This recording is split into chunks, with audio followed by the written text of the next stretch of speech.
ಸುವೇಂದು ಅಧಿಕಾರಿ ಅಂದರೆ ನಿಮ್ಗೆ ಯಾರು ಗೊತ್ತದ, ಮಮತಾ ಬ್ಯಾನರ್ಜಿ ಅವರು ಸೋಲಿಸೋರು, ಅವ್ರ ಜೊತೆಗೆ ಒಂದು ಕಾಲಕ್ಕೆ ಇದ್ದವರು, ಆತ್ಮೀಯರು, ಇವತ್ತು ಅವ್ರ ಕಡು ವಿರೋಧಿಗಳು.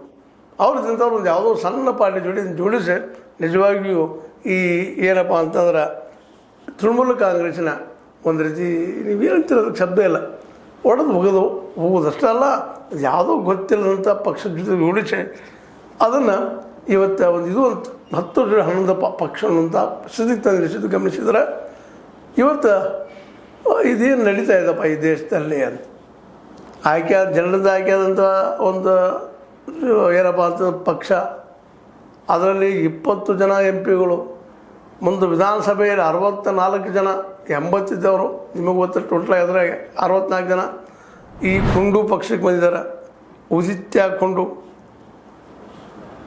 ಇಲ್ಲಿ ಬಂದ ಒಂದು ಸರ್ಕಾರ ರಚನೆ ಮಾಡುವಂಥದ್ದು, ಕೇಂದ್ರದಲ್ಲೇ ರಚನೆ ಅಂದರೆ ಈಗಾಗಲೇ ಅದಕ್ಕೆ ಸಪೋರ್ಟಾಗಿ ನಿಲ್ಲುವಂಥದ್ದು, ರಾಜ್ಯದಲ್ಲಿ ವಿರೋಧ ಪಕ್ಷದ ಕೆಲಸ ಮಾಡುವಂಥದ್ದು. ಯಾಕಂದರೆ ವಿರೋಧ ಪಕ್ಷದ ನಾಯಕಿಯ ತನವನ್ನು ಸಹಿತ ಮಮತಾ ಬ್ಯಾನರ್ಜಿಯಿಂದ ಕಸಿಯುವಂಥ ದೊಡ್ಡ ಪ್ರಯತ್ನ ನಡೆದದು.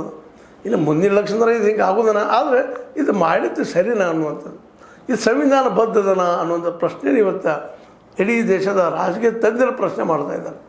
ಇದೇನು ಮಾಡ್ತಾ ಇದ್ದಾರೆ, ಇದು ಸಂವಿಧಾನವನ್ನು ಕಲುಷಿತ ಮಾಡ್ತಾ ಇದೆಯಾ, ಸಂವಿಧಾನದ ನಿಯಮಗಳನ್ನು ಏನಪ್ಪ ಅಂತ ಗಾಳಿಗೆ ತೂರ್ತಾ ಇದೆ ಅಂತ.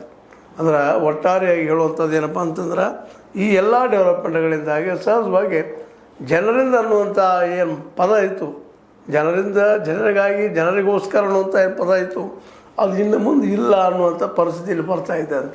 ಯಾಕಂದ್ರೆ ನೋಡಿರಿ, ಯಾರೋ ಹೆಸರು ಮೇಲೆ ಆಯ್ಕೆ ಆಗ್ತಾರೆ ಇವರೆಲ್ಲ, ಅದರಲ್ಲಿ ಮುಖ್ಯವಾಗಿ ಮಮತಾ ಬ್ಯಾನರ್ಜಿಯವ್ರ ಹೆಸರ ಮೇಲೆ ಆಯ್ಕೆ ಆಗ್ತಾರೆ. ಆಯ್ಕೆಯಾಗಿ ಇವತ್ತು ಅವ್ರನ್ನ ಬಿಟ್ಟು ಹೋಗ್ರಿ, ಅಟ್ಲೀಸ್ಟ್ ಸಪ್ರೇಟ್ ತಾವೇ ಮಾಡ್ಕೋಬೇಕು ಒಂದು. ಅದಕ್ಕೆ ತೃಣಮೂಲ ಕಾಂಗ್ರೆಸ್ ನಾವು ಏನು ಇಟ್ಕೊಳ್ಳೋದು ನಮ್ದು ಕರೆಯಪ್ಪ ತೃಣಮೂಲ ಕಾಂಗ್ರೆಸ್ ಅಂತ ಹೇಳ್ಬೋದಾಗಿತ್ತು.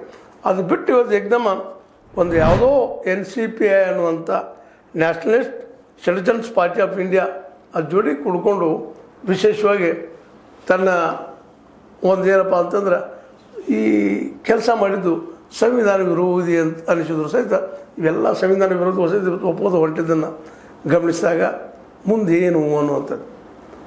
ಅದೇನಲ್ಲೇ ಈಗ ಸುವೇಂದು ಅಧಿಕಾರಿ ಅವ್ರು ಮಾಡಿದಂಥದ್ದು ಸರಿನಾ, ಮೋದಿ ಅವರಿಂದ ಸುಮ್ಮನೆ ಇದನ್ನು ನೋಡುವಂಥದ್ದು ಸರಿನಾ ಅನ್ನುವಂಥ ಪ್ರಶ್ನೆ, ಏನೋ ಪ್ರಶ್ನೆಗಳಿರಲಿ. ಇವತ್ತಂತೆ ಒಂದು ಮಾತು ಕೇಳಿ ಬರ್ತಾಯಿದೆ, ಇವರನ್ನು ಯಾಕೆ BJPಯಲ್ಲಿ ಮರ್ಜ್ ಮಾಡ್ಕೊಳ್ಳಿಲ್ಲ ಅನ್ನೋದಕ್ಕೆ ಅನೇಕ ಕಾರಣಗಳು ಹುಡುಕ್ತಾ ಇದ್ದಾರೆ. ಅದರಲ್ಲೂ ಮುಖ್ಯ ಈ MP ಗಳಲ್ಲಿ ಇಬ್ಬರು ಜನ ಮುಸ್ಲಿಮ್ಸ್ ಇದ್ದಾರೆ, ಅದರಲ್ಲೇ 36 ಜನ ಮುಸ್ಲಿಮ್ಸ್ ಇದ್ದಾರೆ. ಎಲ್ಲೇ ಇದು ನಮ್ಮ ವಿಧಾನಸಭೆ